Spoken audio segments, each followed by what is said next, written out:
A cháirde úsle, is mór an ionir dom má chéad lá Féile Pádraig mar Uachtarán a Héireann, Bannachtaí ó chrí a gcuí ormhse fad anseo sa bhaile agus thar lear atá ag ceiliúradh inniu.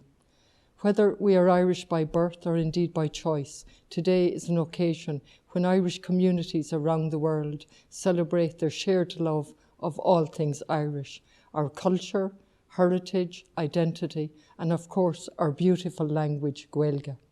No is our janga a íon na tréithe seo fad le chéile agus a hebhríonn ar síl. Tugann an Gaeilge tuiscin dún log anamnacha agus slinse ar díra. Croithíonn sí nasc dofriste len ar sinsear. Tugann sí léargas agus tuiscint níos deimhne dún faoin ar stair. Is tover sever I a spregan ar geoltóirí, fili, scríbnóirí, aistóirí agus eilíontóirí chun crochathachta. Is ábhar dóchas domsa agus tá mé cinse díobhse freisin an méid bara atá faoin teanga. Rud a bhí soléir agus seachtain na Gaeilge ó cheiliúra fud na tíre agus na crinne. It is a testament to that rich heritage and culture that St. Patrick's Day has become such a vibrant and inclusive global celebration. It is embraced by an Irish global family of over 70 million people, many of whom have found new homes abroad and built communities over many years. That sense of home resonates so strongly with all of us, and yet today it is denied to so many. As we gather together to celebrate St. Patrick's Day, it is appropriate that we recall the foundational story upon which our National Day is based. Patrick was trafficked across the Irish Sea from Britain as a young man in the 5th century, only to return to Ireland as a missionary, giving voice and his life to fostering an awareness of the consequences of slavery.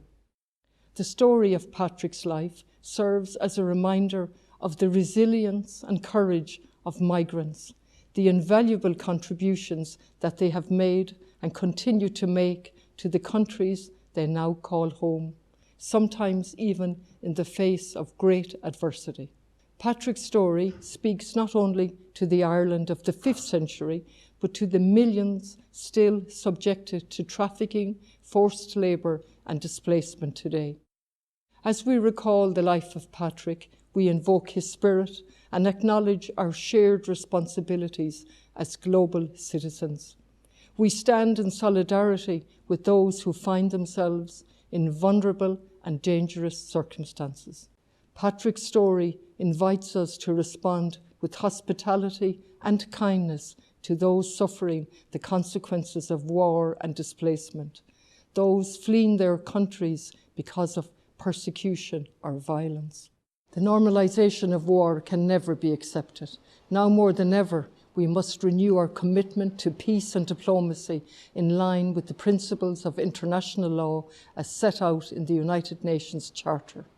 Tá éire tharéin tír nó náisiún ábalta é seo a dhéanamh.